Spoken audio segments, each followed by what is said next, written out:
வணக்கம் centum of viewers. இன்னைக்கு நம்ம மார்ச் 7 கரண்ட் அஃபேர்ஸ் பார்க்க போகிறோம். டெய்லியும் நம்ம கரண்ட் அஃபேர்ஸை கண்டினியூஸாக பார்த்துட்டு இருக்கோம். இன்னைக்கு என்னென்ன நியூஸ் இருக்குது, தமிழ்நாடு நேஷனல் இன்டர்நேஷனல் லெவலில் என்னென்ன இருக்குன்னு சொல்லிட்டு இம்பார்ட்டன்ட் அப்பாயின்மெண்ட்ஸ் டேஸ் எல்லாத்தையுமே பார்த்துருவோம். ஓகேங்களா? இன்னைக்கு என்ன அப்படின்னு சொல்லிட்டு பார்த்தீங்கன்னா, தமிழ்நாட்டில் இன்னைக்கு என்ன முக்கியமான விஷயம் நடந்திருக்கு அப்படின்னு பார்த்தீங்கன்னா, கலைஞரோட எழுதுகோள் விருது அப்படின்னு சொல்லிட்டு நமக்கு இப்போ கொடுத்துருக்காங்க. அது எப்போ ஆரம்பிக்கப்பட்டதுன்னா 2021 ஃபர்ஸ்ட் டைம் ஆரம்பிக்கப்பட்டது. யாரால் ஆரம்பிக்கப்பட்டதுன்னா மு.க. ஸ்டாலின், அதாவது நம்மளோட தமிழ்நாட்டோட முதலமைச்சர் மு.க. ஸ்டாலின் அவர்களால் ஆரம்பிக்கப்பட்டது. அவங்க முதல் விருது யாருக்கு கொடுத்திருக்காங்க அப்படின்னா சண்முகநாதன். ஆக்சுவலா இன்னைக்கு யாருக்கு பேரு கொடுத்திருக்காங்க அப்படின்னா நக்கீரன் கோபால் இருக்காங்க இல்லைங்களா, பத்திரிகை நிபுணர், அவருக்கும் சுகிதா சாரங்கராஜ் அவங்களுக்கும் 2023க்கான இன்னைக்கு கலைஞரோட எழுதுகோள் விருது கொடுத்திருக்காங்க. ஃபர்ஸ்ட் ஆரம்பிக்கப்பட்டது எப்பன்னா 2021. எப்பொழுதுமே அந்தந்த வருஷங்களுக்கு கொடுக்க மாட்டாங்க. இப்போ 2021 ஆரம்பிக்கப்பட்டாலும் 2022 தான் அறிவிச்சாங்க. யாருக்கு? சண்முகநாதன் அவங்களுக்குன்னு விருது கொடுக்குறோன்னு சொல்லிட்டு ஒரு வருஷம் ஒரு கேப் போட்டு தான் ஆரம்பிப்பாங்க, அறிவிப்பாங்க. அதான் இதுல இப்ப சண்முகநாதனுக்கு ஃபர்ஸ்ட் விருது வாங்கியிருக்காங்க. அதுக்கப்புறம் வி.என். சாமி அவரு விருது பெற்றிருக்கிறாரு. எப்பன்னா 2022. இப்போ 2025 2023க்கான நக்கீரன் கோபால் அவர்களுக்கும் சுகிதா சாரங்கராஜ் அவங்களுக்கும் கலைஞரோட எழுதுகோள் விருது அறிவிச்சிருக்காங்க. இதோட பரிசு எவ்வளவு அப்படின்னு பாத்தீங்கன்னா 5 லட்சம். அவங்களோட பரிசு தொகை அந்த விருதுக்கு 5 லட்சம் கொடுக்குறாங்க. அதுக்கப்புறம் இந்தியாவின் முதல் காமிக்ஸ் புக்கு எங்க, இது தமிழ்நாடை பத்தி பாக்குறதுனால இந்தியாவிலேயே காமிக்ஸ் புக்கோட நூலகம், அதாவது காமிக்ஸ் புக் லைப்ரரி எங்க ஆரம்பிச்சிருக்காங்கன்னா விருதுநகர் மாவட்டத்துல உள்ள ராஜபாளையம் அப்படின்னு சொல்லிட்டு அந்த இடத்துல ஆரம்பிச்சிருக்காங்க. அது என்னன்னா காமிக்ஸ் புக்குக்கான நூலகம், காமிக்ஸ் புக் லைப்ரரி. ஓகேங்களா? காமிக்ஸ் புக் லைப்ரரி இது என்னன்னா இந்தியாவிலே முதல்ல இங்கதான் ஆரம்பிச்சிருக்காங்க. இது இந்த வாட்டி நமக்கு டிஎன்பிசில கேட்கறதுக்கு நிறைய சான்சஸ் இருக்கு, நோட் பண்ணி வச்சுக்கோங்க. அதுக்கப்புறம் இந்த ராஜபாளையங்கிற இடத்துக்கு 3 கோடி ரூபாய் பரிசு கொடுத்துருக்காங்க. எதுக்காக அப்படின்னா அந்த ஏரியா ஃபுல்லாவே ஹெல்த் அண்ட் நியூட்ரிஷனுக்கு ரொம்ப சுத்தபத்தமா இருக்காங்க அப்படின்னு சொல்லிட்டு இந்த 3 கோடி ரூபாய் பிரைஸ் கொடுத்துருக்காங்க. இது ஒரு எக்ஸ்ட்ரா நமக்கு ஃபேக்ட்ஸ் ஆடட் ஆகுது. இதையும் நோட் பண்ணி வச்சுக்கோங்க. ஓகேங்களா? நித்தி ஆயோக் இதை கொடுத்துருக்கு. தமிழ்நாடு நியூஸ் அவ்வளவுதான். அதுக்கப்புறம் நேஷனல் நியூஸ் பார்ப்போம். First AI powered solar manufacturing line எங்க இனாகரேட் பண்ணிருக்காங்க அப்படின்னா ஏஐ சோலார் மேனுஃபேக்சரிங் லைனு குஜராத்ல சூரத்ங்கிற இடத்துல இந்த விஷயத்த இனாகரேட் பண்ணிருக்காங்க. இந்தியாவின் முதல் செயற்கை நுண்ணறிவால் இயங்கும் சூரிய மின் உற்பத்தி. ஓகேங்களா? இது யார் திறந்து வச்சாங்கன்னா PM மோடி அவர்கள் திறந்து வச்சாங்க. அதுக்கப்புறம் சூரத்ல என்னென்னலாம் நடந்திருக்கு அப்படின்னு சொல்லிட்டு எக்ஸ்ட்ரா 2-3 ஃபேக்ட்ஸ் பார்ப்போம். வேர்ல்டு லார்ஜஸ்ட் ஆபீஸ் பில்டிங் எங்க லொக்கேட்டட் ஆயிருக்கு அப்படின்னு பாத்தீங்கன்னா சூரத்ங்கிற இடத்துல தான். இப்போ சென்னையெல்லாம் போனீங்கன்னா தெரியும், மிகப்பெரிய அந்த அசண்டாஸ், டைடல் பார்க், இந்த மாதிரி ஒரு ஆபீஸ் எல்லாமே ஒரு காங்க்ளாமரேட் ஆஃப் ஆபீஸ் இருக்கும் இல்லைங்களா, அதோட அந்த மாதிரி இடங்கள் எங்க இருக்கு அப்படின்னு பாத்தீங்கன்னா வேர்ல்டுல லார்ஜஸ்ட் ஆபீஸ் பில்டிங் எங்க இருக்குன்னா சூரத்ல இருக்கு. அதுக்கப்புறம் லயன் சென்செக்ஸ் எடுத்திருக்காங்க. அதுல 16th நிறைய லயன் எங்க வசிக்குது அப்படின்னு பாத்தீங்கன்னா சூரத்ல வசிக்குது அப்படின்னு சொல்லிட்டு ஏசியாட்டிக் லயன் சென்செக்ஸ்ல 16வது இடம் கொடுத்திருக்காங்க. இது ஒரு ஃபேக்ட், நோட் பண்ணிக்கங்க. அதுக்கப்புறம் இன்டர்நேஷனல் நியூஸ் என்னன்னு பாப்போம்னா சி டிராகன் எக்ஸசைஸ் அப்படின்னு சொல்லிட்டு ஒரு கடல் ராணுவ பயிற்சி இது நடந்தது. அதுல எங்க நடந்ததுன்னா வெஸ்டர்ன் பசிபிக் ஓஷன்ல நடந்திருக்கு. அதுல யாரு கலந்துருக்காங்க அப்படின்னா USA, இந்தியா, ஜப்பான், ஆஸ்திரேலியா, இந்த 4 நாட்களும் சேர்ந்து கடல் கூட்டு பயிற்சி, ஓகேங்களா, கடல் ராணுவ கூட்டு பயிற்சி முகாம் நடந்திருக்கு. இதுதான் அதுக்கு பேர் என்ன வச்சிருக்காங்க அப்படின்னா சி டிராகன் எக்ஸசைஸ் அப்படின்னு சொல்லிட்டு வச்சிருக்காங்க. ஓகேங்களா? கடல் டிராகன் பயிற்சி நடத்தும் நாடு எதுன்னா அமெரிக்கா அதை நடத்துது. எந்தெந்த நாடுலாம் அதுல பங்கு பெறுதுன்னா USA, India, Japan, Australia. Note பண்ணி வச்சுக்கோங்க. அதுக்கப்புறம் அவார்ட்ஸ் பார்ப்போம்.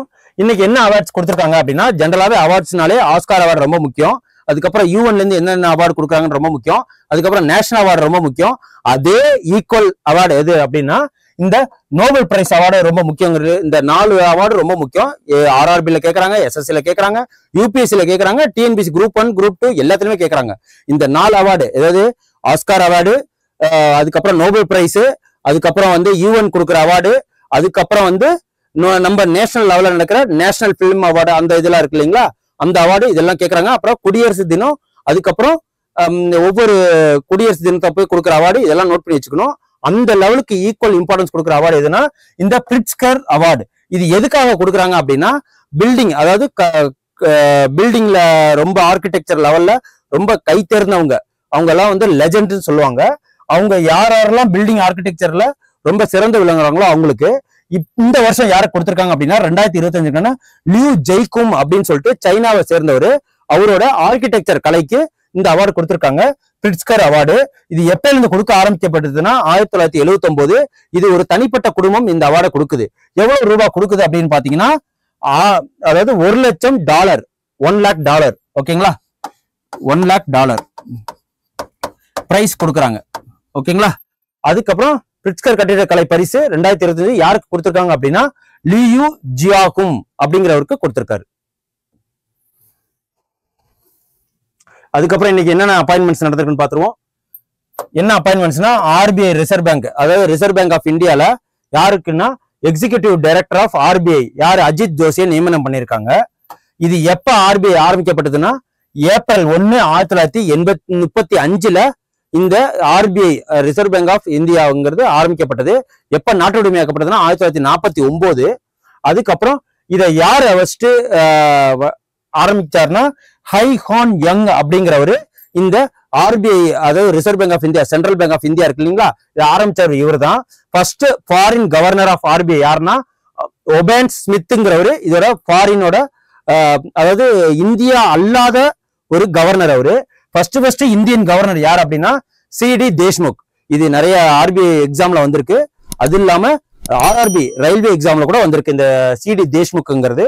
அதுக்கப்புறம் இப்போதைக்கு யார் இருக்காங்க அப்படின்னு பாத்தீங்கன்னா, நம்மள இதுல வந்து executive director of RBI Ajit Joshi, ஓகேங்களா.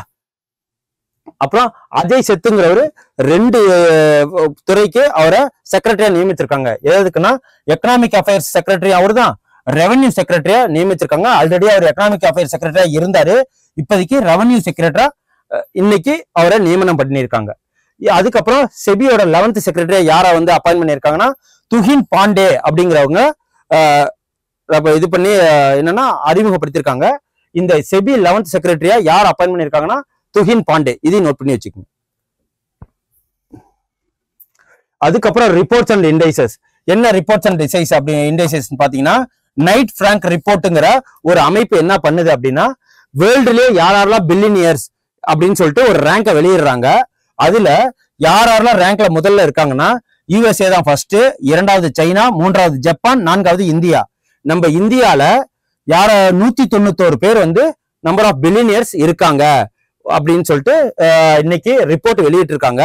பில்லியனியர்ஸ்னா இந்த அம்பானி, அதானி, அதுக்கப்புறம் சிவ நாடார், அந்த மாதிரி வர்றவங்க எல்லாருமே பில்லியனியர்ஸ் சொல்லுவாங்க. அப்புறம் லக்ஷ்மி மெட்டல் ஏர்டெல் ஓனர், அவங்க எல்லாருமே பில்லியனியர்ஸ் தான் வருவாங்க. மொத்தம் நம்ம நாட்டுல இப்போதைக்கு கணக்குப்படி 191 பில்லியனியர் இருக்காங்க. 4வது இடத்துல இந்தியா இருக்கு, ஓகேங்களா. அதுக்கப்புறம் ஸ்போர்ட்ஸ் இன்னைக்கு என்ன அப்படின்னு பாத்தீங்கன்னா, கேலோ இந்தியா பேரா கேம்ஸ் நடந்திருக்கு. அதுல எங்க நடந்திருக்கு அப்படின்னு பாத்தீங்கன்னா 2025 நியூ டெல்லியில நடந்திருக்கு. இந்த கேலோ இந்தியா பேரா விளையாட்டு அப்படின்னு சொல்லிட்டு 2025 எங்க நடந்திருக்கு அப்படின்னு சொல்லிட்டு கேள்வி கேட்டாங்கன்னா புதுதில்லின்னு சொல்லிட்டு சொல்லணும். அதுக்கப்புறம் இன்னைக்கு உண்டான ஸ்கீம்ஸ் என்ன அப்படின்னா மிஸ்டி ஸ்கீம். இது எந்த மிஸ்டிக் ஸ்கீம்னா, இது வந்து என்விரான்மெண்ட் சம்பந்தப்பட்ட ஸ்கீம், ஓகேங்களா. Environment scheme. இதோட விரிவாக்கம் என்ன அப்படின்னு பாத்தீங்கன்னா, mangroves initiative for shoreline tangible habitats and income. இதோட விரிவாக்கம். இது என்ன அப்படின்னு பாத்தீங்கன்னா, கடலோர பகுதிகளில் மேங்க்ரூவ் ஃபாரஸ்ட்லாம் இருக்கு இல்லைங்களா, சதுப்பு நில காடுகள், அதோட இம்பார்ட்டன்ஸை எடுத்து சொல்றது. அது எந்த அளவுக்குலாம் வந்து மேங்க்ரூவ் ஃபாரஸ்ட் அதிகமா இருக்கோ நமக்கு பாதிப்புகள் கம்மி, டிசாஸ்டர் ஏற்படுறது, சுனாமி போன்ற டிசாஸ்டர் ஏற்படுறது கம்மி. ஏன்னா நமக்கு மேங்க்ரூவோட எப்ப அதோட அருமை தெரியப்பட்டுச்சுன்னா 2004 சுனாமி நடந்தப்போ மேங்க்ரூவ் ஃபாரஸ்ட் இருக்கிற இடங்கள்ல பாதிப்புகள் கம்மி, ஓகேங்களா. அதுல பல்வாழ் உயிரினங்கள், பயோடைவர்சிட்டியோட பிறப்பிடமே மேங்க்ரூவ் ஃபாரஸ்ட் தான். பல உயிரினங்கள் அங்க, அதாவது நீர் வாழ்வனா இருக்கட்டும், நில வாழ்வனா இருக்கட்டும், பறவைகளா இருக்கட்டும், எல்லாமே அங்க வந்து அதுக்கு தேவையான உணவுகள் அங்க இருக்கு. ஒரு பல்லுயிர் ஹேபிடேட், தங்கும் இடம் அதுதான் இம்பார்ட்டன்ஸ் கொடுக்குறாங்க. MISHTI scheme, mangrove initiative for shoreline tangible habitats and income. இது ஜூன் 5ஆம் தேதி இதை ஆரம்பிச்சாங்க 2023. இதோட மேங்க்ரோவ் ஃபாரஸ்ட் எங்க இன்க்ரீஸ் அதிகமா இருக்கு அப்படின்னு பாத்தீங்கன்னா குஜராத்ல தான் அதிகமா மேங்க்ரோவ் ஃபாரஸ்ட் அதிகமா இருக்கு.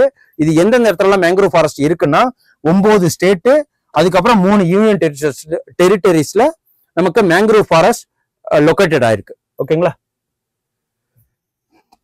இன்னைக்கு உண்டான கரண்ட் அஃபேர்ஸ் இவ்வளவுதான். இதை நோட் பண்ணி வச்சுக்கோங்க. நான் இதோட பிடிஎஃப் வந்து டிஸ்கிரிப்ஷன்ல கொடுக்குறேன். இந்த வீடியோவை சென்டம் ஆப் வந்து சப்ஸ்கிரைப் பண்ணிக்கோங்க.